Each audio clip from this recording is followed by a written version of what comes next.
Fala pessoal, Danilo Miller aqui e este é mais um episódio do nosso podcast, canal de Rumenologia. Hoje eu tive a grande satisfação de receber no canal de Rumenologia o professor doutor Edênio Detman.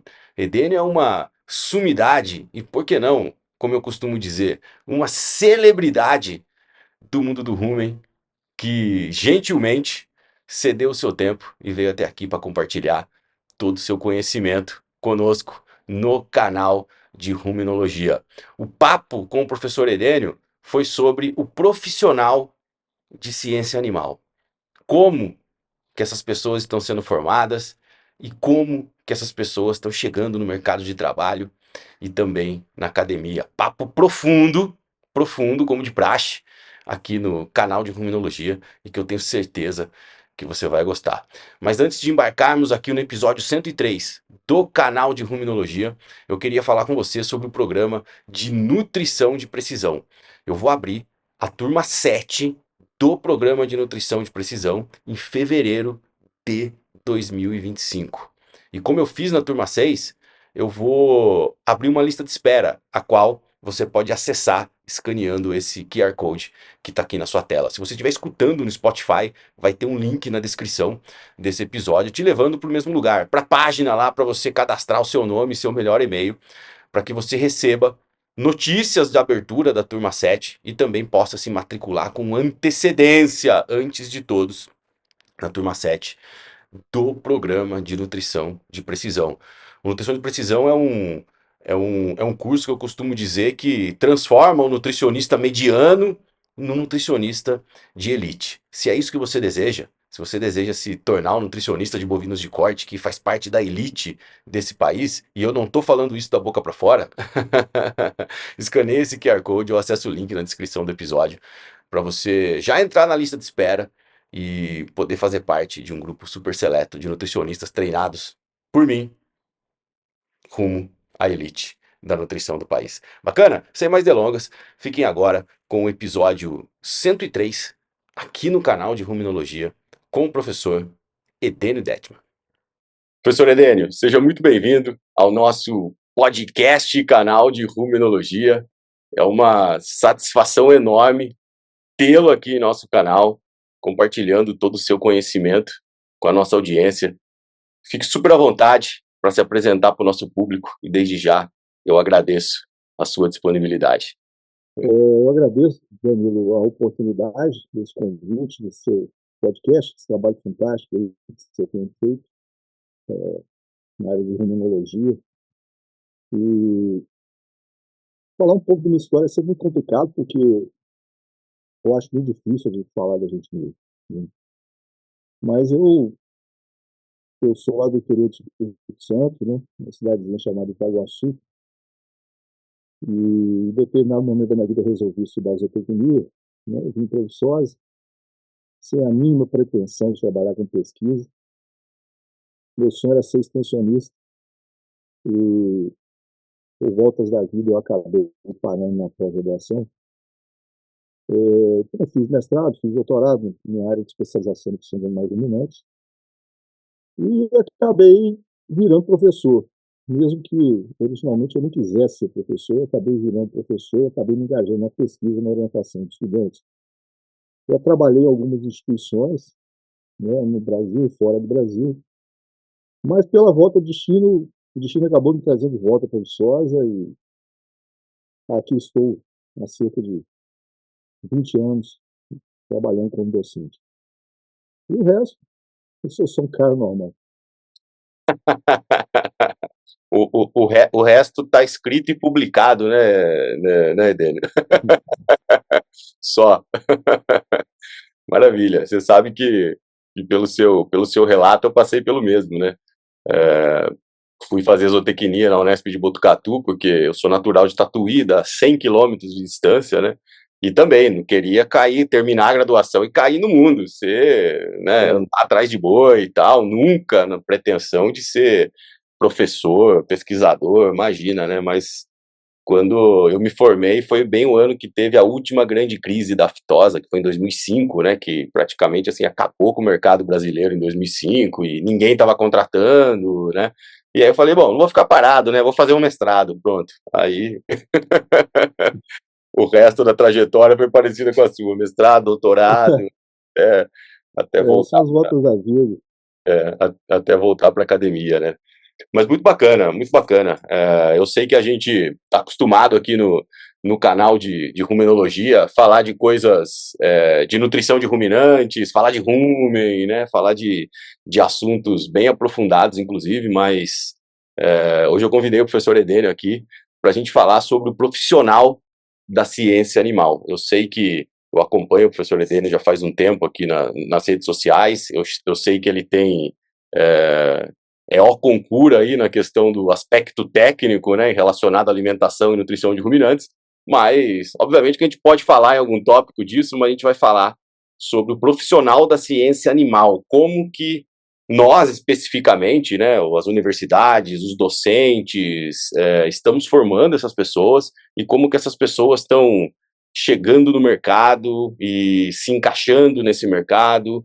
A nossa conversa de hoje vai girar em torno desse tema, né? A formação aí do profissional em ciência animal, ou seja, a ciência animal não é só a zootecnia, né? Também faz parte aí os agrônomos, veterinários que depois se especializaram, né, em ciência animal e trabalham com nutrição de ruminantes aí, com nutrição animal de alguma forma, né? Mas para a gente começar, professor Edênio, nessa nossa jornada aqui, nesse nosso bate-papo, como você acha, como você vê a formação do profissional zootecnista hoje? Né? Até porque quem vai trabalhar com ciência animal, de alguma forma, vai ter que embarcar num departamento, numa pós-graduação de zootecnia, se não tiver, né, uma formação de zootecnia. Como você acha que está a formação desses profissionais hoje, comparado com o que a gente já viu no passado, como você mesmo disse, né? Pô, faz 20 anos já que você está em Viçosa como docente, eu também vou fazer ano que vem, faço 15 anos de docente na Unesp também, então, como que você vê hoje a formação comparado com o que a gente tinha há 20 anos atrás? Esse é um ponto extremamente complicado, sabe? Todas as vezes que eu abro a boca, eu apanho. Mas como eu já estou acostumado, Tá com o couro grosso, e cara. estou com couro grosso, eu já sei que eu vou apanhar mesmo, eu acho que a formação não está legal. Aliás, eu tenho arriscado dizer que talvez nós, no geral, obviamente que a todo caso geral existem exceções, nós não estamos formando. Na maioria das vezes, nós estamos titulando. E há uma diferença bastante grande entre formar e titular. Né? O titular significa Sem dúvida. apenas conferir um título. Né? Esse título pode ser por mérito, pode ser por protocolo, pode ser honoris causa. São títulos. Né? O formar ele é um processo extremamente mais complexo e mais profundo. Né? Obviamente que pela formalidade da academia, a formação conduz à titulação. É assim que a academia funciona. O Sim, ensino formal funciona desse jeito. Mas pode se titular sem formar. Né? Então, eu costumo fazer um paralelo com a Bíblia. Né?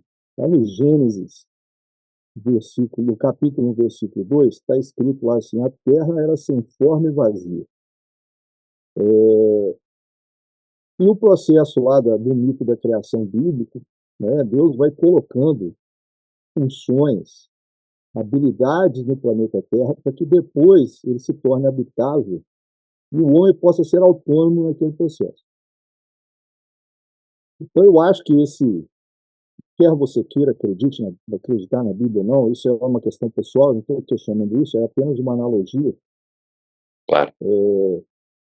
O formar significa produzir as habilidades e as competências necessárias para a autonomia posterior. Perfeito. Então, a questão que eu faço a todos os formadores, né, e aqueles que estão em processo de formação é: estamos formando? Estamos produzindo competências? Estamos produzindo habilidades? Isso porque nós não questionamos ainda a forma, a direção dessas competências e habilidades. Então, hoje, o mundo parece ter se resumido ao que o criador do Twitter lá falou alguns anos atrás, e eu não me recordo o nome dele, na verdade nem Twitter é mais, é X, e as comunicações iriam se restringir a 140 caracteres. E com 140 caracteres você pode dar uma ideia.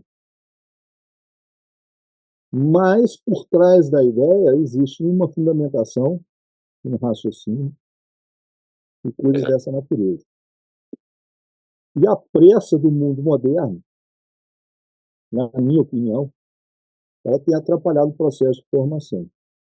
Quantas vezes você já viu um estudante falar para você, pô, estou preocupado com a minha tese, estou preocupado com o meu diploma. E quantas vezes algum estudante chegou para você e perguntou se eu estou preocupado com a formação? Pois Tem um é. famoso pedagogo, que agora me fugiu o nome, ele é tão famoso que eu acabei esquecendo o nome, mas ele fez um paralelo, depois se alguém puder postar aí, me mandar, eu vou agradecer. Ele fez um paralelo seguinte: o viajante e o peregrino. Boa. Qual que é a ideia do viajante? É o destino final. O caminho para ele não importa. Quanto mais rápido ele atingir o caminho final, melhor vai ser para ele. O peregrino, ele está preocupado com o caminho, pois ele sabe que o destino final é a consequência para ele. Então ele quer aprender, ele quer aproveitar, ele quer conhecer o caminho. E ele tem a certeza que o destino vai chegar, ou não importa se vai ser em 2 horas ou 3 dias, ele vai chegar, mas o importante é ele é o caminho. Então eu acho que esse paralelo, ele mostra muito do que nós temos hoje, Perfeito. da formação. A Perfeito. pressa e a preocupação com o título. Eu concordo plenamente, viu, Edênio? E compartilho grande parte do que você disse, porque a gente está dentro da ciência animal, e eu tenho certeza que isso também acontece em outros cursos, a gente está tirando oportunidades de treinar essas habilidades nos nossos alunos. Por exemplo, tem várias faculdades de zootecnia que reformaram o plano pedagógico, e hoje, por exemplo, se o sujeito falar que ele vai trabalhar com ruminantes, e ele definir isso logo no começo, ele não faz quase nenhuma disciplina de não ruminantes. Assim, o cara se forma com diploma de zootecnista, e ele praticamente não tem ideia do que é uma avicultura, do que é uma suinocultura, ou seja, ele não tem nem o conhecimento geral sobre o que é a zootecnia, né? Então, tem vários cursos espalhados pelo país aí da zootecnia, que hoje tem disciplinas que os alunos não fazem, né? E eu sou muito da opinião do seguinte, né? Fala assim, mas o cara não precisa disso, né? Ou determinada pessoa não precisa disso. Ué, mas quantas coisas a gente não sabia que precisava até ter o conhecimento que essa coisa existe, não é mesmo? Então a gente está praticamente assim não dando a oportunidade dos nossos alunos muitas vezes conhecerem uma área ou mesmo uma ferramenta que ele poderia utilizar como profissional, né? Então eu digo muito isso ainda com relação ao melhoramento genético, que assim, pô, tem tanta ferramenta de melhoramento genético hoje que a pessoa que quer trabalhar com melhoramento, quer trabalhar com nutrição, tá bom, então faz uma disciplina aqui de 2 créditos de melhoramento, o resto você não precisa fazer. Vai trabalhar lá com boi, com, né, o que você quiser, e assim, deixa de ter contato com áreas, né, dentro do melhoramento. O pessoal faz muito isso hoje, machine learning, trabalha com inteligência artificial, tal, né, os programas que o pessoal usa para fazer análise, né, que muitas vezes o aluno assim não sabe nem que existe, porque a gente né, eu falo a gente, eu estou colocando a gente nesse bolo, né? A academia simplesmente mudou os planos pedagógicos para pegar o cara, transformar o cara de peregrino em viajante, né? Você quer chegar aonde? Ah, eu quero ser o nutricionista de bovino de corte. Ah, então, faz esse caminho aqui que é o mais rápido. Ó, larga a mão de mexer com galinha, com porco, e a formação dos zootecnistas, como era antigamente, vai se descaracterizando, né, no meio dessa jornada, né? Não, certamente. E o que a gente tem percebido também, dentro disso que você falou, é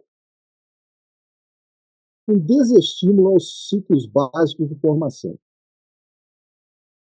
E não importa se você está fazendo zootecnia, veterinária ou agronomia. Não importa. Não importa se é graduação, mestrado ou doutorado. Né? O que nós estudamos é basicamente física, química e biologia, com orientação da linguagem matemática Perfeito. e a inserção das humanidades, em certa medida. Então, o que acontece? Vamos dar um exemplo aqui. Por exemplo, como é que você vai falar em nutrição de animais ruminantes se o indivíduo não tem o mínimo conhecimento, por exemplo, de bioquímica, microbiologia, termodinâmica? Como é que nós podemos ensinar o indivíduo a analisar, planejar, analisar um experimento se ele não tem a mínima noção de matemática? E o que a gente tem visto aí nos processos é simplesmente um encurtamento dessa formação básica do indivíduo. Óbvio que existe uma conexão com certas deficiências do ensino básico, do médio, que eu acredito que não seja o nosso papel aqui discutir, né? Porque senão nós vamos ficar aqui Senão uma semana conversando. Mas nós temos uma parcial de culpa nisso, porque, no geral, nós não mostramos para o indivíduo por que o ciclo básico é essencial. Porque o indivíduo com a formação básica correta, a disciplina aplicada é meramente uma adaptação do conhecimento pré-existente. Ele vai só unir as competências que ele já tem. Exato. Você chega numa sala de aula para dar uma aula de microbiologia do rumo. Se o indivíduo tem um bom curso de bioquímica, uma boa formação em bioquímica, ou uma boa formação em microbiologia, você surfa na disciplina. O indivíduo só vai casando as coisas. Exato. Agora, experimenta dar um curso de nutrição de ruminantes do zero. Toda hora você vai ter ou que fazer parênteses, não, pera aí que eu vou explicar isso aqui, não anda, ou você vai passar por cima das lacunas, não importa qual dos dois caminhos você segue, o resultado vai ser o mesmo, vai ser uma péssima formação. E eu gostaria que os ciclos básicos eles fossem menos negligenciados, de uma forma geral. Porque quando eu pego as minhas disciplinas, eu vejo isso. Isso é nítido. Certamente. Assim, então, eu não posso explorar aquilo que eu poderia explorar para orientar o indivíduo num processo formativo, parando para cobrir lacunas anteriores. Ou simplesmente ignorando e passando por cima das lacunas. Então, assim, não, isso aqui é assim mesmo e acabou. Ou seja, você mata a capacidade de raciocínio lógico do indivíduo. E o crescimento dele, consequentemente, fica comprometido. E ainda tem mais um ponto, né, Edene? Eu passo por isso todo semestre, assim, sempre passei por isso, que é o seguinte: quando as disciplinas básicas são de outro departamento, ou seja, estamos numa universidade grande, aí as disciplinas básicas são, né, de autonomia de outro departamento, não é do nosso. E aí, quando o cara chega nas disciplinas do departamento, ele aprendeu uma bioquímica que não é bem a bioquímica voltada para a ciência animal. Ele aprendeu lá um negócio que você tem que acabar revisitando, né? Então também tem muitas vezes, falta de alinhamento entre os departamentos, entre os docentes que ministram as disciplinas. Eu, todo semestre, vou lá na disciplina de nutrição de ruminantes. Aí, de repente, eu tenho que ir em fisiologia vegetal, porque o cara não lembra como que cresce o pasto. O negócio que o boi come, assim, tá. E aí, então, vamos lá, então. O pasto precisa de nutriente, e aí como é que transloca o nutriente? Assim, como transloca o nutriente? Na pasta não aprenderam isso? Não. Ah, então vamos lá, então. Ah, química orgânica, como é que é o ácido acético? O cara não sabe desenhar uma fórmula química um negócio simples. Mas você não teve química orgânica? Tive lá no primeiro ano, mas não aprendi isso aí não, esse negócio de ácido acético, propiônico, butírico, ou acetato, propionato, butirato, não sei se tem hidrogênio, não tem. O cara não sabe isso. Assim, aí você tem que voltar, é o que você está falando. Aí uma disciplina que é para ser 60 créditos de alimentação e nutrição de ruminantes, você praticamente ocupa sei lá, 20%, 25% fazendo esses parênteses, essas janelinhas, e aí, de fato, a parte mais profunda, aquela final da disciplina, depois que você construiu todo um argumento, construiu toda uma base, acabou a disciplina. Ou seja, na hora de entrar no vamos ver, acabou a disciplina. Pelo menos são as experiências que eu tenho, né, dentro de ambiente Unesp, né?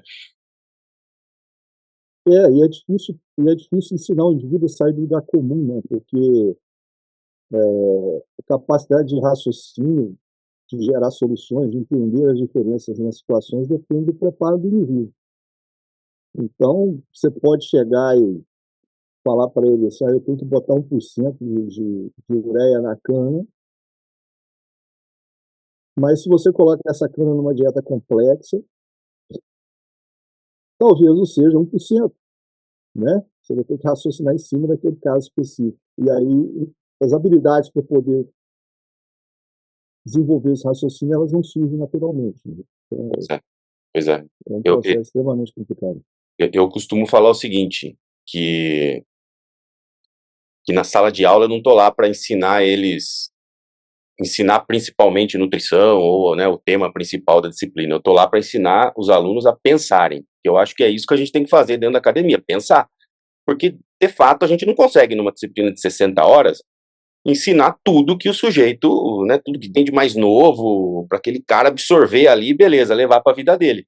Mas ele tem que saber traçar o raciocínio para, de repente, né, eu costumo usar um exemplo para eles assim, pô, na época que eu estudei na graduação, não existia DDG no Brasil, nem nos Estados Unidos tinha DDG, e só porque eu não tive DDG na minha formação, eu não posso falar de DDG nas minhas aulas, né, tipo assim, não tinha DDG, não tinha nem confinamento no Brasil direito, então, tipo assim, aonde que você aprendeu então DDG? Eu aprendi o DDG porque eu tenho uma base por trás de mim, eu vou conhecer o alimento e vou colocar ele no meio do meu raciocínio, né? Então, é isso que.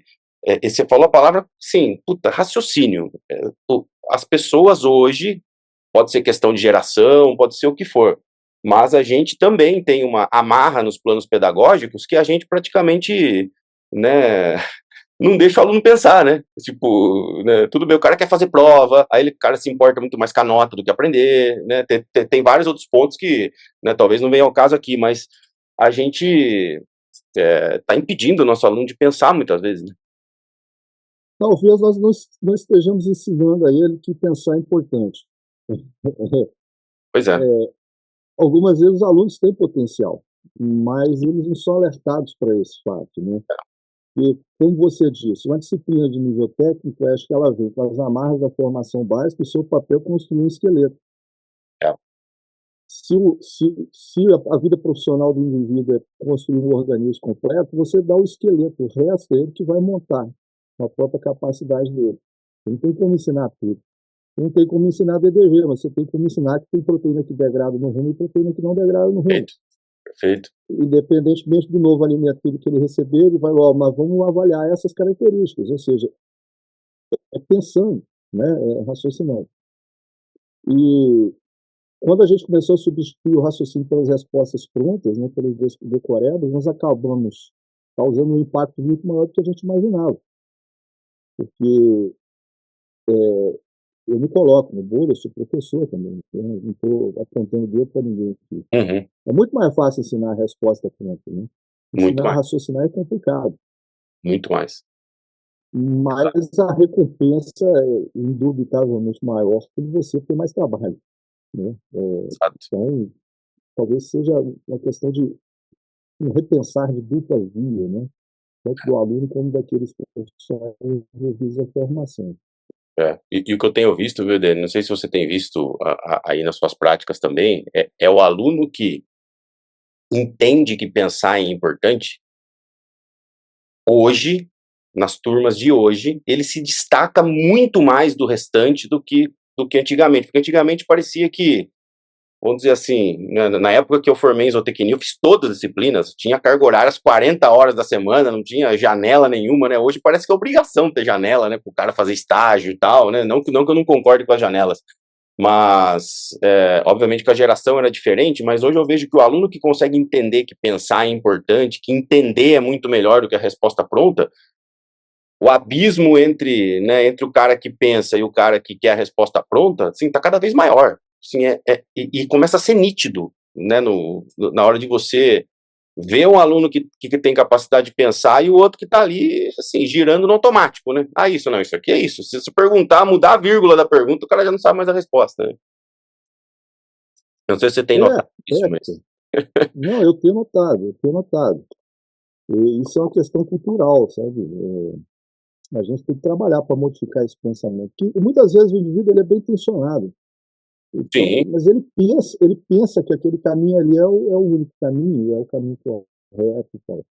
Agora, eu acho que a gente tem que começar a colocar na cabeça dos meninos, tanto de nível de graduação como de pós-graduação, e o que muito precisa é de pessoas capazes de produzir soluções. É, isso. você quer definir o perfil do profissional? Tá bom, não há frase. Eu quero um profissional capaz de produzir soluções. A solução pode ser ou cobrir uma lacuna de conhecimento, ou otimizar algum Perfeito. conhecimento já existente, não pode. E para você produzir soluções, você precisa basicamente do seguinte: primeiro, a capacidade de enxergar o problema. Ou seja, você tem que encontrar problemas, você tem que falar assim, pô, aqui eu posso trabalhar. Eu costumo brincar com os meus alunos, é o seguinte: se você não estiver preparado, Danilo, você não é capaz de encontrar problema. Exato. Eu sou zootecnista, assim como você. Eu não entendo absolutamente nada de agricultura. Não é a minha praia, eu estudei, fiz a matéria e tal, mas eu fui por outro caminho. Então, se me botar dentro de uma granja, eu vou achar bonito. Eu acho galinha, para mim, é um animal simpático, entendeu? Mas eu não vou ser capaz de ter o olhar crítico necessário para identificar problema. Okay? Então, o indivíduo que não se prepara, ele não é capaz de identificar problema. Ao identificar os problemas, ele tem que exercer o raciocínio crítico e criativo dele para projetar soluções. E, mais uma vez, você não projeta soluções se você não tiver um preparo. As soluções não surgem, assim, ovo de Colombo não existe. Né? Então, tudo depende da formação. Você identificar problemas, projetar possíveis soluções e chegar a soluções momentâneas ou finais, que é muito raro, depende da capacidade de raciocínio. Perfeito. Então, não tem como. Exato, Assim, exato. Assim, precisamos usar a massa cinzenta no final das contas, né? Então, eu é, gosto muito das metodologias de ensino que tratam de resolução de problemas, né? Quando você joga um problema e aí, né, pô, a pessoa tem que ir lá, mesmo que seja para ele ir lá na biblioteca, o que é uma coisa cada vez menos frequente, né? Ele ir lá pesquisar tal, para saber como que ele vai resolver aquilo, né? Nessa fase de, de incubação, né, do pensamento inicial, né, quando está na graduação, você está exercitando essa ligação de pontos de bioquímica, fisiologia, com nutrição e tal. Então, eu sou super, gosto muito dessas metodologias de resolução de problemas, que eu acho que ajuda muito, né, nos alunos a traçar, né, esses pensamentos e linha de raciocínio, né. A gente está falando muito da graduação, né, mas se a gente for pensar num cara que o cara foi para graduação, aí ele foi para o mestrado, doutorado, que foi um caminho que a gente fez, né? E depois para assumir uma posição na academia ou num centro de pesquisa, né? Que habilidades você acha que essa pessoa hoje, né? Eu estou te perguntando isso porque tem muita gente aí que está nesse caminho da pós-graduação que ainda tem vontade de seguir na academia, né? Dentro já dessas habilidades que a gente já falou, que tá clara, é o sujeito pensar, o sujeito, né, pô, tem que ter conhecimento de matemática, biologia, química, porque é natural, né, é a base para as disciplinas, né, mais aplicadas dentro da ciência animal, né. Mas e o cara que vai até o fim do ciclo aí, faz o doutorado e ocupou uma posição como a nossa, ou, né, no centro de pesquisa, Embrapa, sei lá, seja qual for. O que você acha que ele tem que possuir de habilidades a mais para, né, ser um cara bem sucedido numa posição assim? olha, Eu vou falar uma coisa que é extremamente controversa, mas eu acho que a primeira habilidade ela envolve a autocrítica. O indivíduo chegar e perguntar para ele mesmo, né? Eu quero estar aqui, o que eu estou fazendo aqui? Então, acho que a pós-graduação, ela passou por um processo bastante complicado, que eu considero um vício, que tem a ver com tudo que nós discutimos anteriormente, que é o seguinte: é você querer corrigir o erro de formação de um nível inferior, dando ao indivíduo um nível superior de formação. Isso, para mim, é um problema do ensino brasileiro como um todo. Você não aprendeu na graduação? Ok, então vai fazer o mestrado que você aprende. Se não aprendeu no mestrado, vai fazer o doutorado que você aprende. Isso Pós-graduação é é uma insano, muleta, né? é uma muleta. Não é, não é assim. Então, outra coisa, a pós-graduação não é para todos. Se alguém pegar esse recorte, eles vão falar que eu sou alguma coisa ista, né? Não é esse o caso. Eu não estou querendo impedir o acesso de ninguém à Claro, pós-graduação, tá? Eu vou me explicar aqui os meus motivos. A pós-graduação é para quem quer estar lá. Você não precisa levar todo mundo para a pós-graduação. Você vai levar para a pós-graduação os indivíduos que querem estar lá, que têm um perfil para estar lá. Porque ninguém no mundo, em sã consciência, vai dizer que alguém é melhor ou pior do que o outro porque tem mestrado e o outro não tem. perfeito, perfeito. Não tem nada a ver. São perfis formativos diferentes. Ponto. Então, o indivíduo fazendo uma autocrítica, ele fala assim: não, realmente eu tenho habilidade, eu vejo minhas habilidades que me permitem o estudo da pós-graduação. Segundo ponto, o indivíduo tem que entender que pós-graduação não é protocolo. Pós-graduação é um processo formativo, na maioria dos casos, estricto sensu. Né? Não vou me referir aqui ao sistema de formação lato sensu, que é Uhum. outra coisa. Então, o indivíduo tem que entender que ali ele vai passar por uma formação científica. Como tal, ele tem que estar aberto a entender com maior profundidade os caminhos da ciência e a passar por um processo formativo para fazer ciência. Perfeito. Então, na verdade, ele vai se formar pelo método científico. Obviamente que há os processos laterais, como as disciplinas e tal. Então, ele não está ali para produzir uma tese, ele está ali para passar por um processo de formação científica. Então, ele vai Perfeito. exercer o método na prática. E, como tal, produzir ciência. Então, o método científico é exercido na pós-graduação. A pós-graduação não é feita para produzir uma tese, ela é feita para produzir ciência. A tese ou a dissertação é uma consequência. Esse é Sequência. um erro que nós vemos muitos alunos de pós, chegam e falam assim: eu estou aqui para fazer um experimento para minha tese. Meu amigo, se você vai fazer um experimento para sua tese, você vai começar errado. Você vai fazer um experimento para responder uma pergunta, vai passar por todos os pontos do método científico, e ao final você vai produzir conhecimento. E esse conhecimento vai ser incluso na tese. Perfeito, perfeito. Então, é formação científica, na sua ciência. Eu Né? costumo Nós dizer, temos dois níveis no Brasil. eu costumo dizer assim, quando chegam os alunos, né, fala, quero fazer mestrado, né, que eles estão saindo da graduação. Fala, por que você quer fazer mestrado, né?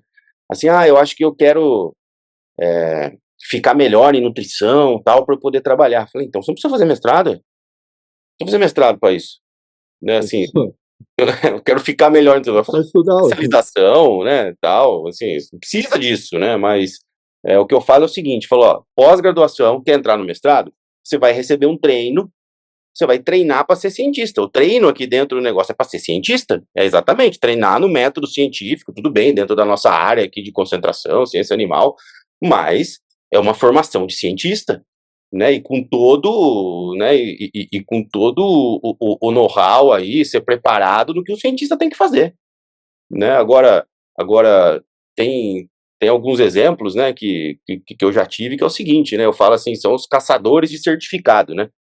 O sujeito, ele forma bem na graduação, ele até é um dos primeiros da turma, aí ele entra, ele faz mestrado, doutorado, ele cursa todas as disciplinas sem fazer uma prova sequer, porque ele vai só no tópico especial, tal, ele foge das disciplinas mais, assim, que, né, tem mais dedicação, tal, e ele vai comendo pelas beiradas, ele faz o experimento dele com essa mentalidade, bom, tem que cumprir aqui, fazer um experimento, tal, ele defende, ele até publica o paper dele lá, tal, mas no final das contas dessa jornada, ele não tem nem nível técnico de um bom estudante de graduação formado. Eu costumo falar isso, eu já sei pessoas que têm mestrado, doutorado, que não têm nível técnico de um cara que fez só graduação e que é um baita técnico de campo, extensionista, tal. Por quê? Porque o cara foi, nessa jornada Sim, toda, sim.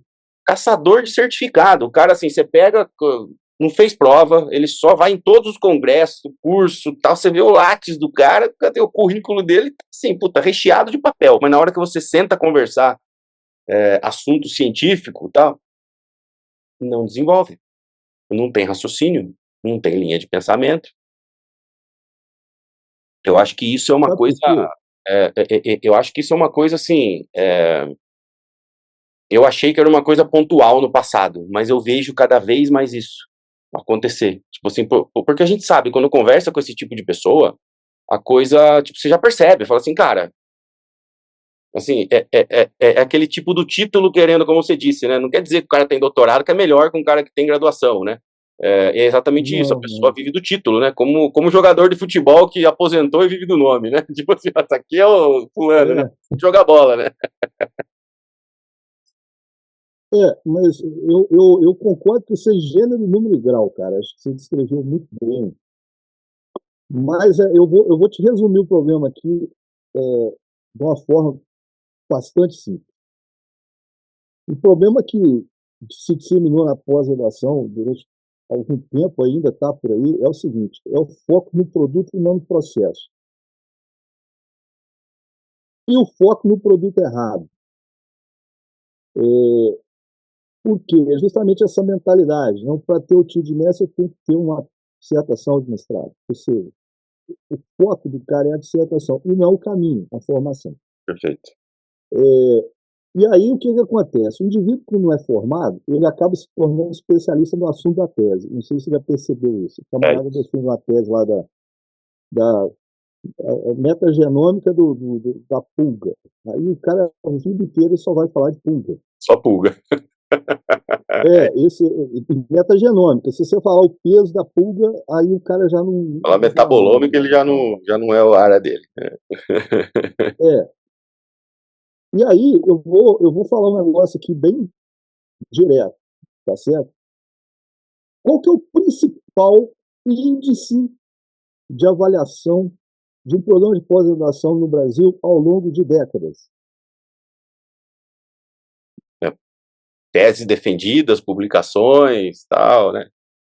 Equivalente a um docente permanente por ano. Isso. É isso. O que significa isso? A publicação. Esse, por ser o principal índice, pressupõe que ele seja um produto nobre da pós-graduação.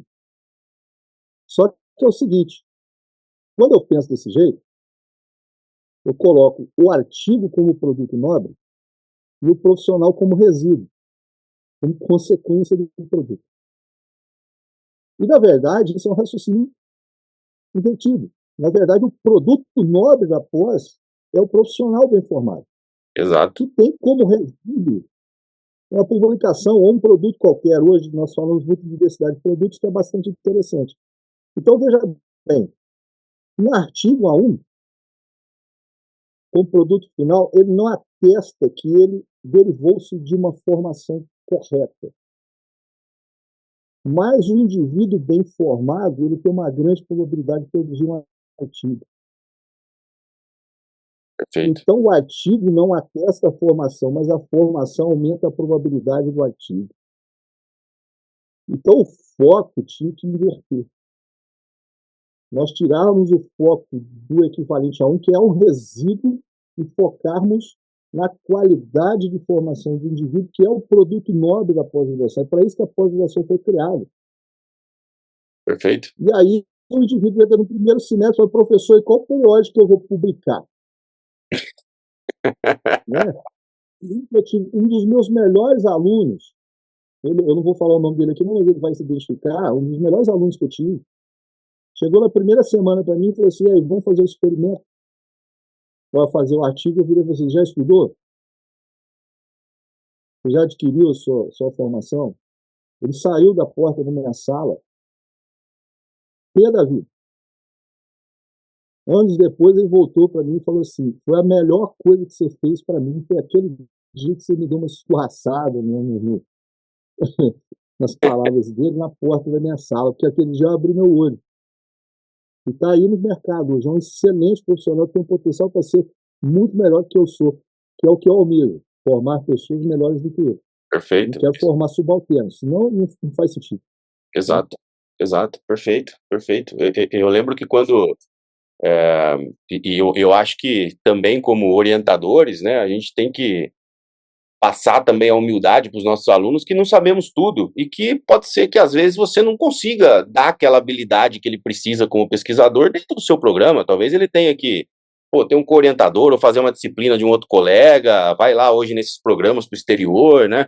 Eu lembro quando eu estava prestes a terminar o doutorado, né? Eu falei para o Mara Rigoni, que foi meu orientador, né? Eu falei assim, professor, assim, eu não me sinto preparado para terminar o doutorado se eu, assim, tudo bem, eu entendo um pouco de delinear o experimento e tal, mas eu, como querendo ocupar uma posição na academia, eu tenho que entender, pelo menos ensinar meus alunos a mexer no programa estatístico, a lidar no SAS ou em qualquer outro, né, ou em qualquer outro software, né? Eu entendia isso como uma habilidade que eu tinha que ter na hora de eu terminar, para não ficar dependendo dos outros, né? Porque eu lembrava lá em Botucatu, lá na pós-graduação, a gente terminava os nossos experimentos, tal, beleza, quem que vai rodar a estatística? Era sempre alguém do lado do departamento, tal, não era a gente, né? Tipo assim, pô, a gente não era uma coisa que o nosso grupo controlava. Eu falei, não, isso cabe na minha cabeça. A gente vai fazer um projeto para mandar para a FAPESP, para financiamento, eu tenho que pedir para outro fazer um modelo estatístico para mim, tipo assim, era incabível na minha cabeça isso. Ele falou, não, então eu não posso te ajudar com isso. Eu vou recomendar que você vá lá para Exalc fazer a disciplina do Gerson Mourão, lá, o professor lá da Exalc do melhoramento. Porra, eu fui lá para Exalc no doutorado, fiz cara, a disciplina do Gerson, assim, puta, me abriu a cabeça, eu aprendi a mexer no SAS, tal, aprendi um montão de coisa que eu falei assim, cara, puta, supriu a habilidade que eu achei que eu tava, né, que eu achei não, né, que eu tava deficiente.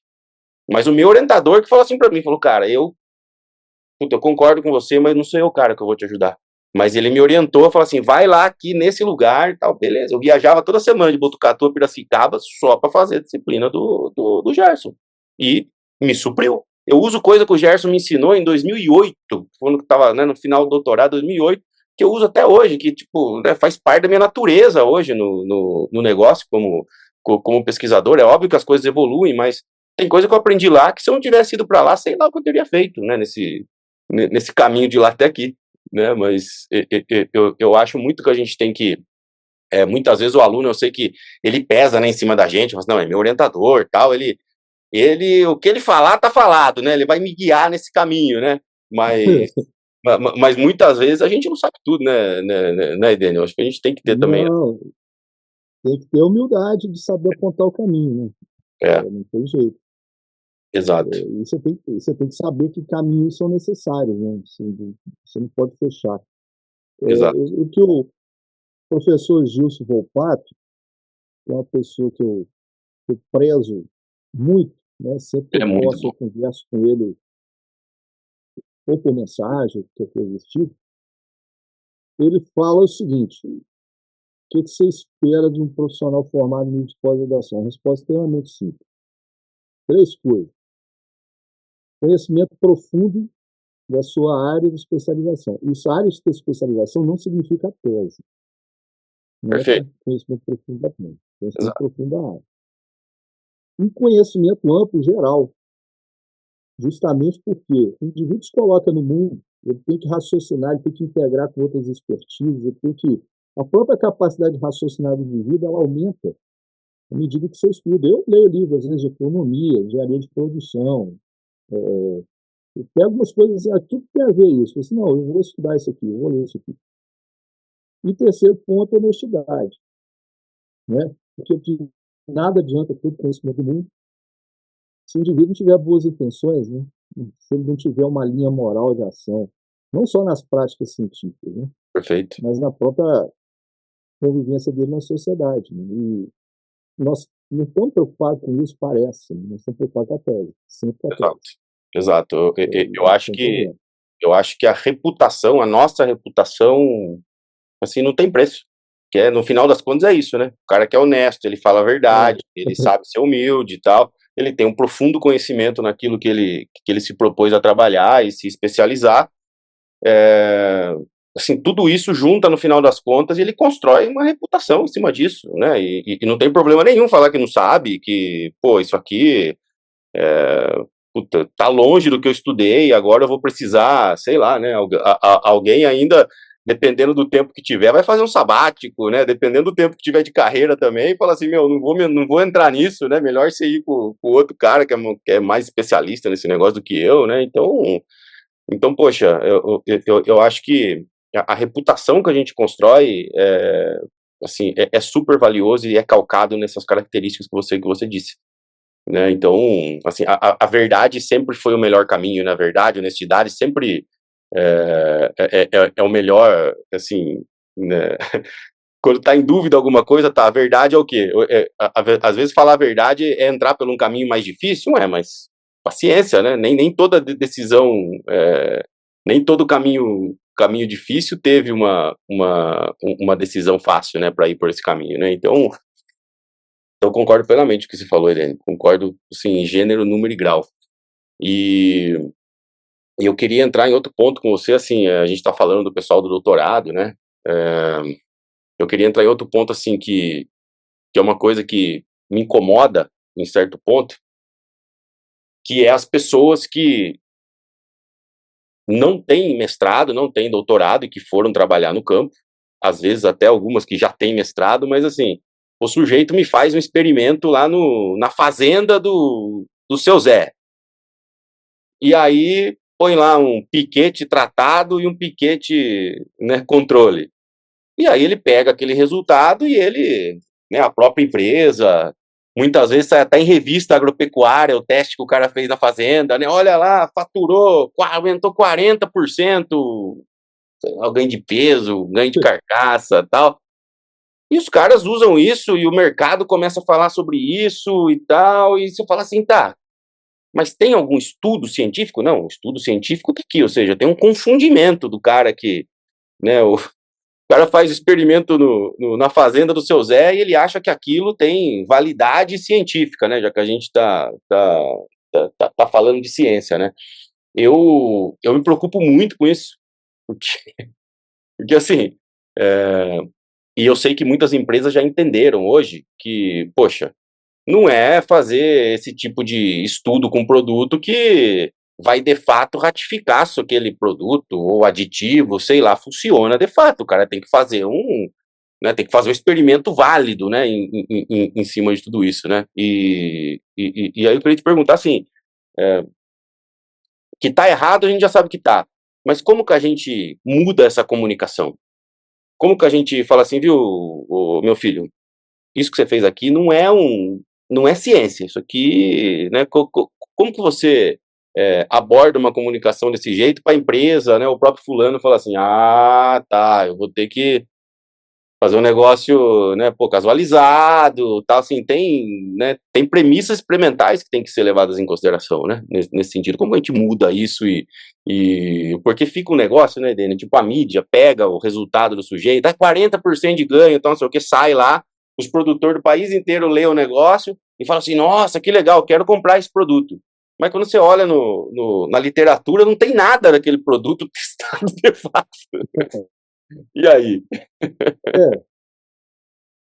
É, essa, eu vou discordar parcialmente de você num ponto, se você me permite. Claro, Assim, eu não tenho nada contra os experimentos realizados em nível de sistema de produção. Pelo contrário, eu acho até eles bastante interessantes. Embora eles tenham objetivos distintos, né? Você não vai querer o mesmo nível de controle de variáveis que você tem, por exemplo, feito em gaiola de metabolismo, qualquer coisa sim. desse tipo. O objetivo é outro. Mas, aí você que separar duas coisas. Primeiro é o seguinte: se o indivíduo é curioso e ele quer satisfazer a própria curiosidade, ele faz o que quiser lá, né? Agora, a partir do momento que ele quer expor os dados, aí o que acontece? Aí muda de figura, porque aí a responsabilidade não aumenta, porque ele está fazendo inferência, ele está expondo, ele está propagando tecnologia. Então, o que devia haver, no caso, sim, é o seguinte: é um conhecimento mínimo dos princípios básicos de experimentação. Primeiro ponto, né? Saber se aquela condição dele ali é passível de fazer experimento ou não é passível de fazer experimento, se ele está incluindo todos os princípios da experimentação ali, e que envolve uma série de coisas: casualização, repetição, controle local, às vezes tratamento de controle, positivo, negativo, depende de cada situação. Agora, o mais importante é clareza, porque não é admitida obscuridade. Então, se o indivíduo quer promover alguma coisa, ele expõe os dados, expõe os métodos, expõe as condições experimentais, igual foi isso, foi isso, foi isso, foi isso, e o mínimo de informação passível de você, né? Primeiro, o experimento tem que ser reprodutivo, você tem que fazer de forma que outra pessoa possa repetir. Claro, claro. E essa crise de reprodutibilidade que tem sido alertada aí, principalmente no Journal of Neuroscience, no Journal of Animal Science, a gente vê discussões sobre isso aí. Mas esses experimentos foram nocivos. Aí o que acontece? Nós temos que criar cultura nas pessoas que usam essa informação, porque o indivíduo tem que questionar, falar assim: não, a informação é bacana, legal. Agora é o seguinte: me expõe aí, como é que você fez esse experimento? Por quê? Você começa a leitura do artigo científico pela conclusão, aí você chega: o que esse cara trouxe de novo aqui? Lá e vê. Ótimo. Eu leio o artigo de trás para frente. Eu leio a conclusão primeiro, depois eu vou no resultado de discussão para ver se o indivíduo realmente suportou, aí eu vou no resultado e vou no material. Você chega no material e fala assim: não, isso que ele apresentou aqui não tem condições. Eu simplesmente ignoro. Essa é a clareza. Essa é a clareza de você expor as coisas. Você me lembrou de um caso legal aqui. Um dia o cara me apresentou os resultados aqui, em confinamento, né? Eu não trabalho com confinamento, mas o cara tinha lá uma injeção que era essencialmente glicose, vitamina B12 e alguma coisa desse tipo. Eu não vou dar o nome comercial, não. O produto está aí até hoje. Uhum. Aí tinha um resultado de experimento lá. 60 quilos de peso a mais no final do confinamento, se o cara desse 3 injeções de glicose com B12 e alguma coisa desse tipo. 60 quilos, ou seja, na média, 2 arrobas, ou mais de 2 arrobas, dependendo do rendimento Coisa boa. da caça do boi. Aí você via assim e falou assim: mas não tem lógica. Tá entendendo? E na época que foi isso aí, o confinamento era outra coisa. Você falou, era confinamento, você falava de mais de 50% de concentrado, não te dava um tiro. Exato. Era aqueles confinamentos com 50% de volumoso. Aí fala: pô, você dá 2 injeções desse negócio, você bota 2 arrobas a mais no boi, ninguém não quer. Pergunta de como é que foi feito, como é que foi medido. É fácil, você pega os bois mais leves, não dá o produto, você pega os bois mais pesados e dá a injeção. Aí tudo vira efeito da injeção. Por quê? Porque faltou ali os princípios básicos da experimentação. Exato. Então não é porque o indivíduo está trabalhando em mídia de fazenda que ele não pode fazer ciência. Ele vai fazer ciência se ele aplicar o método científico. E essa questão, aí voltamos à questão da ética, né? Eu vou expor os resultados, mas eu não fui ético na minha avaliação. Perfeito. E nós estamos, pô, se a gente for falar os exemplos que tem disso aí, né, Danilo? Nossa. Vamos ficar aqui. Não, até depois do ano novo. eu quero deixar claro, viu, Dani? Talvez eu tenha me expressado mal, assim. O que eu fico preocupado e que eu não gosto são esses testes de campo que são promovidos para estudos científicos, né? Agora, por exemplo, tem empresas, né, que são empresas comerciais e que tem o próprio centro de pesquisa. Pô, os caras têm uma equipe lá dos caras com mestrado, doutorado, pós-doc, tem uma puta estrutura com repetição lá de baias e tudo mais. Então, então, assim, pô, o cara tem um centro de pesquisa que tem empresa que tem um centro de pesquisa melhor do que da universidade, assim, com tecnologia, tem. puta investimento. Então, assim, não são desses que eu tô falando, né? Esse aí, tipo, os caras estão Não, tomando não. o devido cuidado, né? Eu fico preocupado com as promoções de testes de campo para estudo científico, né? Assim, sem o devido controle, né? E então, entendeu que a gente está falando sobre isso, só para a gente colocar todo mundo na mesma página, né? Quais são as premissas básicas para um experimento ser válido? Para um negócio ser encarado como estudo científico. Tipo assim, tá, eu quero fazer um estudo científico, beleza, chega uma empresa lá com uma pergunta, fala assim, eu quero responder essa pergunta. Vamos lá na nossa função lá como pesquisador, beleza. Que premissas básicas o pesquisador hoje tem que levar em conta para falar assim, não, beleza, eu conduzi um experimento que ele é válido, os dados podem ser publicados, independente se foi significativo ou não, mas ele é um estudo válido. O que a gente pode falar hoje de premissa básica? Obedecer, reco, bolão e azeitona. Como é que é? Obedecer os princípios básicos da experimentação. Boa, Reco, bolão e azeitona. Repetição, casualização, controle local. boa, boa. Não tem como não ser desse jeito. E o segundo, o último ponto, simplificando ao máximo, né, que a gente pode simplificar, é o conjunto de tratamentos. O conjunto de tratamentos ele tem me preocupado muito nos últimos anos. Eu tenho destinado parte dos meus cursos a discutir isso. Veja bem, nós temos objetivos e com os objetivos almejamos atingir conclusões. A ponte que conecta o objetivo, que permite ter possibilidade de atingir os objetivos e chegar a conclusões é o conjunto de tratamento. Então, muitas vezes, eu tenho visto bons experimentos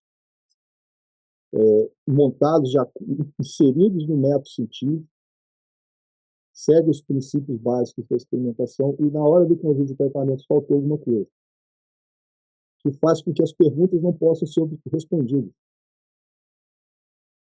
Então, por exemplo, vou dar um exemplo aqui da área de suplementação, que é a minha praia. Né?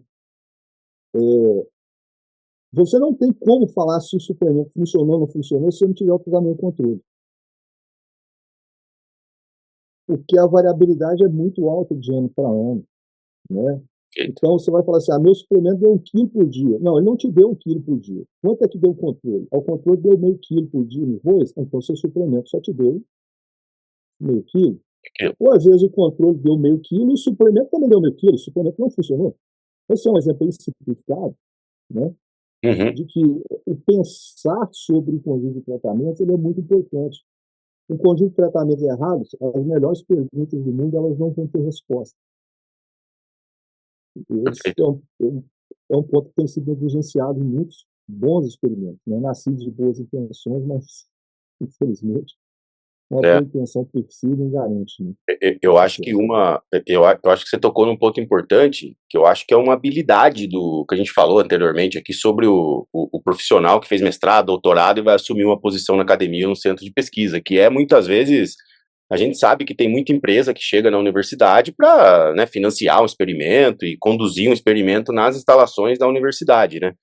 E aí eu acho que é uma habilidade do pesquisador em traduzir num estudo a pergunta que a empresa está fazendo, porque muitas vezes o cara da empresa chega com a pergunta, ele não é pesquisador para ele falar assim, tá, qual que é o melhor, né, esse tipo de pergunta que você está fazendo, o melhor é um experimento, sei lá, na gaiola metabólica, no animal canulado, performance e tal, né, você quer responder, né, tem a pergunta, cabe a nós, pesquisadores, falar assim, tá, o melhor modelo, talvez experimental, seja X, seja Y, ou seja, você traduzir na forma de um experimento e, consequentemente, dos tratamentos, né, um estudo que seja aderente com a pergunta que a empresa que vai financiar o experimento quer responder. Né? Eu vejo que muitas vezes isso, viu Daniel, isso abre lacunas às vezes no meio do caminho. A empresa quer responder um negócio, aí faz um experimento que não responde exatamente o que os caras estão querendo saber, né? E aí coloca um dinheirão lá no experimento e não tem a resposta que de fato se queria obter, né? Ah, eu costumo fazer o seguinte paralelo. Você, quando tem um problema, para a maioria dos experimentos, você delimita uma hipótese de pesquisa. Ou seja, é uma assertiva, né, que está no mundo das ideias, aqui em cima, em algum lugar, que é uma possível solução, não é uma afirmativa. Ela vai fazer uma previsão da solução daquilo. Só que essa ideia, ideias não são testáveis. Você tem que materializar a sua ideia. E a forma como você materializa é na forma do experimento com a sua consequente avaliação estatística. Então, na verdade, é exatamente isso que você falou. O experimento é a materialização de algo. Nada mais consiste do que a construção de um ambiente que vai permitir o teste rigoroso da minha hipótese de pesquisa. Perfeito. Porque a hipótese se transforma numa conclusão, na maioria dos casos. E para a conclusão ter força, ela tem que passar por um teste extremamente rigoroso. Então, o experimento é a materialização desse ambiente. É um teste rigoroso que é a pesquisa. Para que você possa projetar suas respostas no final na forma de conclusões. E aí, se essa materialização for errada, o teste está errado. Se essa materialização for fofa, o teste é fofo, ele não é rigoroso.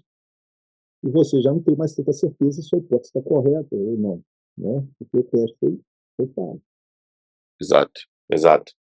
E aí, em cima do exemplo que você usou, né, Edênio, a gente também tem revisado papers aí, né, da comunidade internacional também há muito tempo.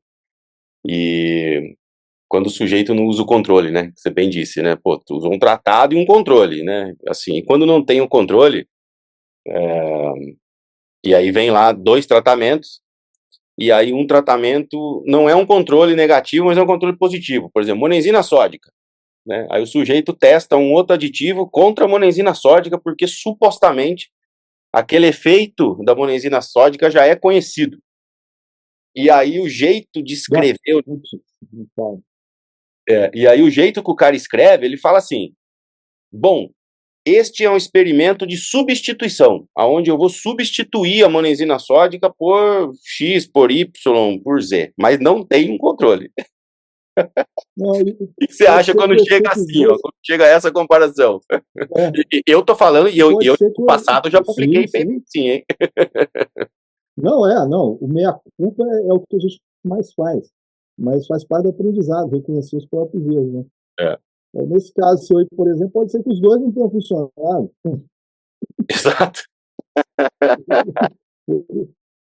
Então, assim, não tem força essa conclusão.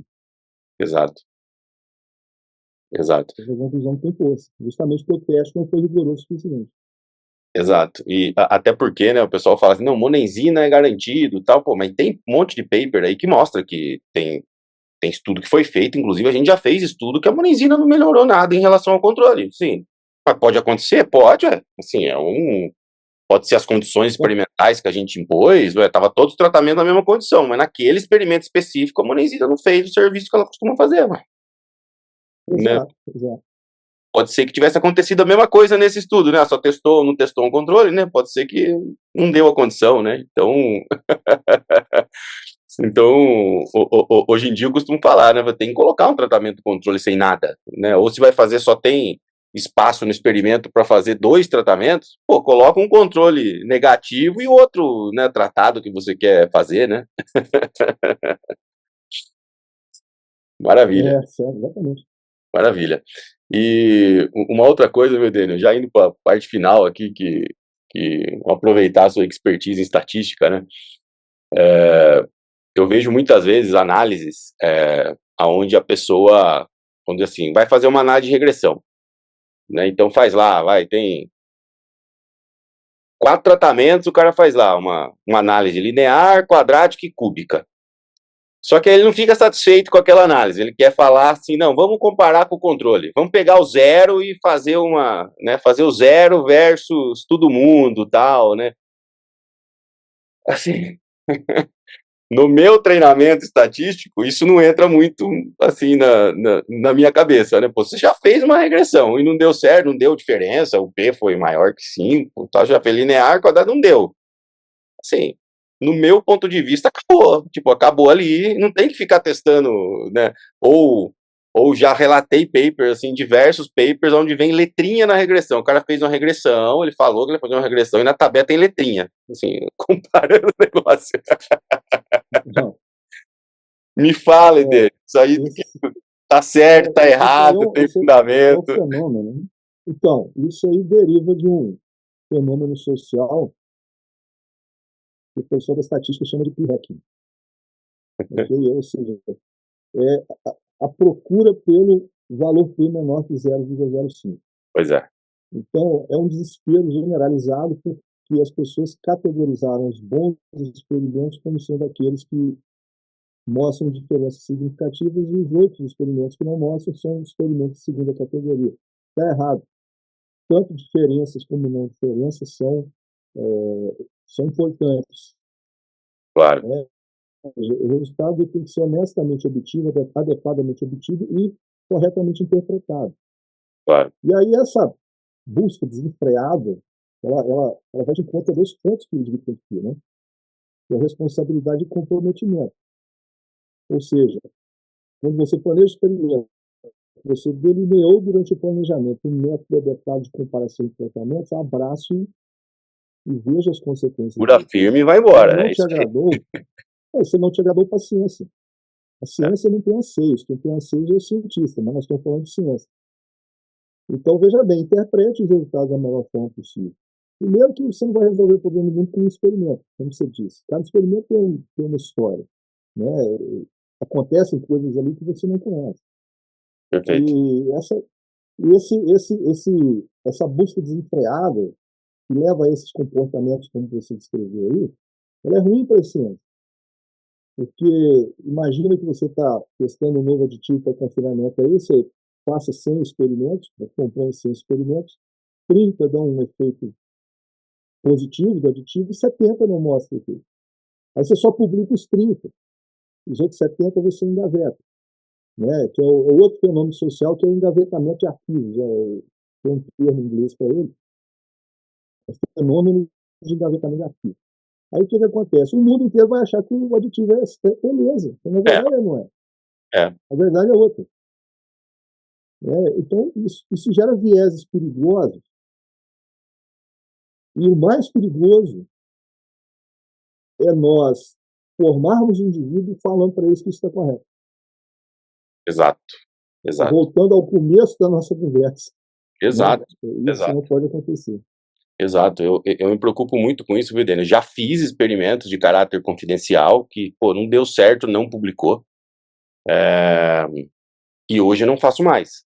Por quê? Porque exatamente tem a questão da formação, não só da formação todo do caminho, como a gente bem falou, mas também, imagina um aluno, ele fez o trabalho dele, ele fez uma boa formação, mas ele não pode publicar, ou seja, né, o experimento foi bem conduzido, tipo, você não pode publicar por uma questão que você não pode expor que aquele produto não funcionou, né? Então, hoje em dia eu não faço mais isso, já fiz é, é, experimento, né, confidencial, porque é exatamente isso, porque senão daqui a pouco o mercado, né, e a gente sabe que isso tem, né, chega produto no mercado que fala assim, não, esse produto aqui funcionou no A, no B, no C, mas também não funcionou no D, no E, no F, no G, no H, né, e só que esses não aparecem, né, a gente sabe que tem um monte de produto que as empresas não deixam publicar, né, e assim, é um assunto sensível que a gente está tocando agora, porque isso acontece,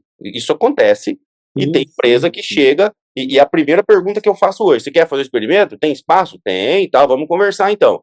Primeira pergunta que eu faço antes de falar qualquer coisa. Dependendo do resultado, vamos poder publicar? Ah, não, aí tem. Ah, então não adianta nem começar essa conversa. Né? Assim, obviamente que vai de pesquisador para pesquisador, mas eu hoje em dia não faço mais esse caminho. Né? Não, eu atuo de forma similar. Porque eu acho que é muito. Eu acho que degenera muito a prática científica, né? Porque, pô, se você fez um experimento, você tem que mostrar. É um resultado, como você disse, né? Pô, isso não quer dizer que o produto não vai funcionar pro resto da vida. Pode ser que seja um caso pontual, pode ser que o produto realmente precise de ajustes e que esse experimento serviu para a empresa remoldar o negócio e fazer um outro experimento para ver se a coisa funciona, né? Muitas vezes não sai resultado de ganho de peso, que é o que o pessoal quer ver no experimento de desempenho, né?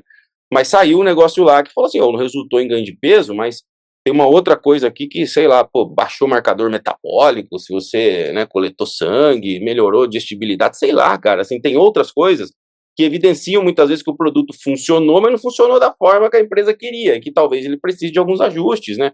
Ou talvez aquele cenário não seja o melhor para aquele produto funcionar, né? Na mesma, tem produto que funciona para gado de leite, não funciona para gado de corte, por exemplo, e assim, e tá tudo bem, só tem que ter o seu direcionamento, né? Mas parece muitas vezes, né, que eu acho que até devido a falta de instrução mesmo das pessoas que muitas vezes estão aí tomando as decisões na empresa, acha que, tipo, tem que mostrar que aquele produto funciona para tudo, né? Tipo assim, como é que vai ficar a minha comunicação com o meu cliente se eu falar que funciona só para essa fase do sistema de produção? Não funciona para o gado de corte, mas funciona para o gado de leite, mas só no início da lactação. Depois, ué, já é um puta resultado, né? O que é? O que é um negócio melhor que Sim, esse, sim, sim. direcionar nesse, né, com esse afinamento, né? Muito bom. Não, e o pessoal tem que entender o seguinte: se você pegar a teoria do Karl Popper, por exemplo, que é uma das mais usadas para fazer ciência hoje, o grande crescimento científico ele aparece justamente quando nós negamos nossas hipóteses. A negação da hipótese é mais importante do que a sua Excelente. a gente não comprova a hipótese, a gente corrobora, mas a refutação é mais importante do que a corroboração, porque justamente a refutação te força a rever os seus conceitos, te força a pensar, a lapidar, né, a repensar a sua ideia sobre aquele problema que você está estudando. Então, é muito bom, é muito bom ser negado em termos de hipótese. Eu prefiro, e é aí que você cresce. Perfeito, perfeito. Daniel, ficaríamos aqui, assim, por mais algumas horas, né, falando sobre esses assuntos, mas, pô, agradeço demais pelo seu tempo. Eu costumo pedir nessa finalização aqui, redes sociais, contatos, né, de como as pessoas encontram o professor Edênio Detman, e também, no seu caso, obviamente, eu quero que você fale um pouco aí dos seus livros, né, que você publicou aí, inclusive você me presenteou, né, com dois dos seus livros aí, quando nos encontramos em Viçosa em maio, né, então, é, eu gostaria que você falasse um pouco aí das suas obras e também como as pessoas encontram o professor Edênio Detman aí nas redes sociais ou e-mail, né, seu telefone, acho que é melhor você não passar, viu, porque senão você não vai ter paz. Então, é meio perigoso.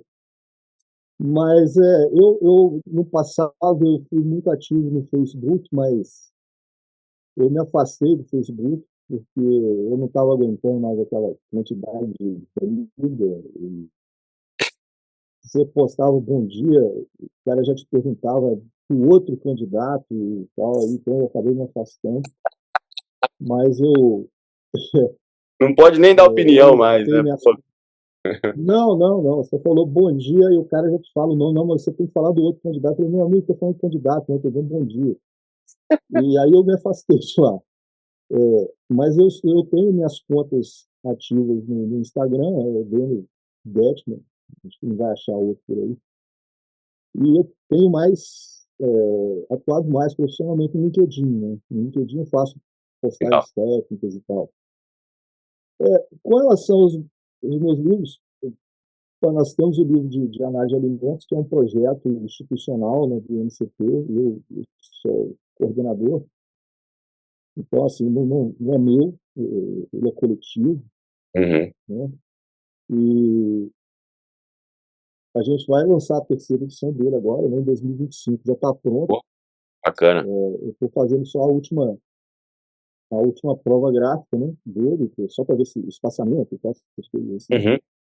E vai sair totalmente em inglês. Então, eu não posso dar detalhes de onde encontrar no momento que não sair. Bacana. Mas em breve, eu digo. Mas eu tenho o meu projeto Vaquinhas, né?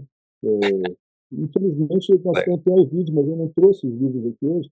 Putz, Tem acredito lá que eu não embaixo. tô na Unesp hoje também, os seus livros estão lá na Unesp, tipo, eu não tô aqui É, também, cara. Puta gafe. então, esse projeto Vaquinhas é um projeto que tem uma história, né, muito longa, não vai dar para contar a história dele aqui, mas ele nasceu exatamente dessa nossa conversa aqui hoje, assim, raízes parecidas, né, porque Hum, a minha preocupação com a formação do indivíduo.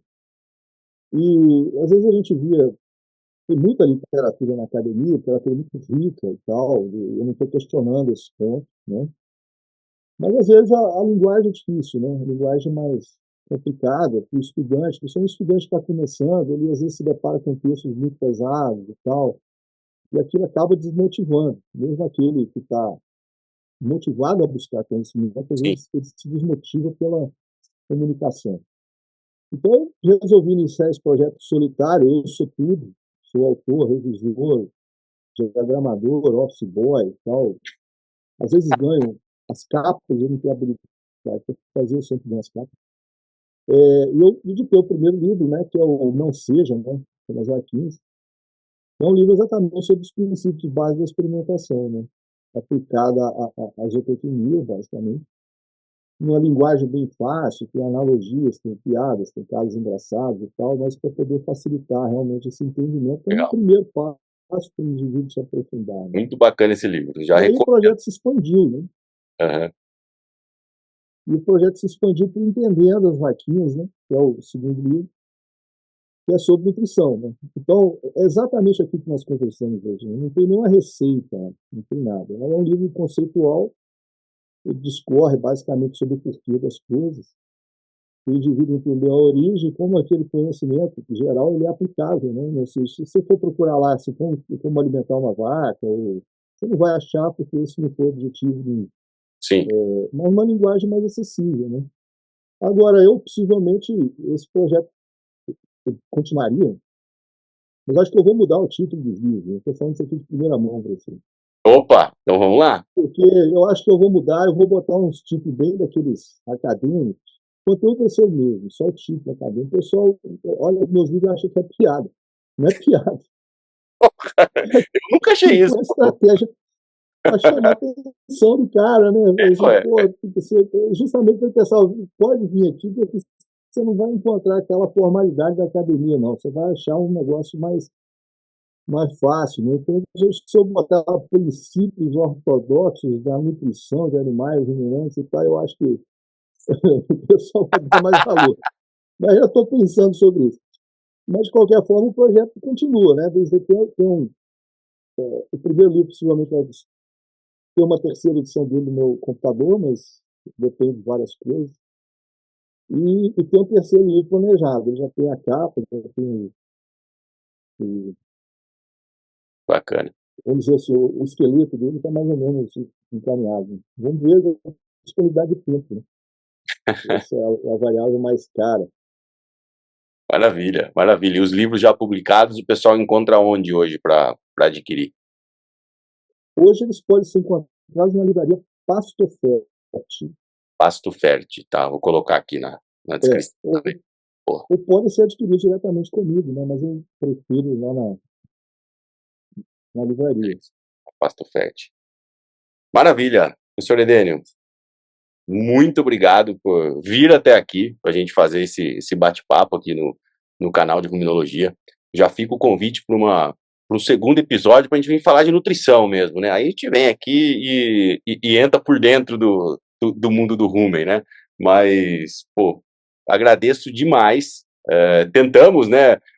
As primeiras vezes eu cancelei, né? Porra, né? Fui convocado para uma reunião, tal, né? E fomos achando data, tivemos que sair de férias, né, professor Edeneu e você, né, você em Viçosa, eu aqui, Pois né, do é, lado de cá, a gente conseguir gravar para academia, não convocar mais a gente para reunião, é. deixar a gente em paz para a gente gravar, e deu certo. Fico muito feliz, e, pô, obrigado mesmo, e para a gente finalizar, gostaria que, eu também gosto de finalizar assim, né, que você desse um recado, assim, o que você pode dar de recado ou conselho? Conselho fica uma coisa meio, né, meio old school, né? Mas para quem está nessa formação da ciência animal, né? O cara entrou hoje, mesmo que esteja na graduação ou na pós-graduação, né? Se eu pudesse falar, assim, em poucas palavras, né? Pudesse dar um direcionamento para essas pessoas, o que você diria para a gente finalizar o nosso episódio? Primeiro, eu gostaria que as pessoas não levassem a mal nenhum ponto que foi discutido aqui. Porque, na verdade, tudo que foi discutido aqui, ele se originou de pessoas preocupadas, tanto eu Sim, quanto você. Nós queremos ver a coisa funcionando bem. Ninguém está criticando ou apontando o dedo para ninguém. Pelo contrário, eu acho que nós temos a nossa parcela de culpa porque nós somos formadores, né? Nós somos educadores. Agora, eu vou dar um conselho aqui que talvez os maiores mestres que eu tive na minha carreira profissional foi o professor Pekka Kutani, finlandês lá, turrão, e ele dava um conselho para todo mundo, né? Assim, professor, o que a gente precisa fazer para ir bem? Aí ele falava assim, anota aí, beleza. Leia, leia, leia. Ele repetia a palavra 3 vezes. Então é o seguinte, o processo de formação, ele depende mais do indivíduo do que da academia, do ambiente. Ele é mais pessoal do que ambiental. Não importa você estar no melhor local do mundo, com a melhor infraestrutura do mundo, se você não tem predisposição para se mudar. A primeira mudança nasce dentro de si mesmo. Então, se você deseja uma boa formação, você tem que ser ativo nesse processo de formação. Só a academia não vai resolver o seu problema nunca. Então, cobre a academia, cobre os seus professores, cobre os seus coordenadores, mas somente depois de se mudar, de tomar a própria atitude de participar ativamente do processo de formação. Não adianta comprar o livro, colocá-lo na estante e reclamar que o professor não deu uma boa aula. Esse livro precisa ser lido para você se formar, para você se constituir como um profissional, como ser humano, né? Aí sim começa o seu direito à cobrança. Então a primeira mudança nasce dentro de nós mesmos. E eu me policio contra isso todos os dias. Eu tenho 50 anos, mas eu me cobro todos os dias e acho que não faço o suficiente por mim mesmo. Preciso fazer mais. E essa é a primeira mudança. Acho que essa seria a grande dica a ser dada. maravilha, maravilha. Para se formar, não se titular, né? Exatamente. Daniel, obrigado de novo. Um grande abraço. Valeu, Danilo.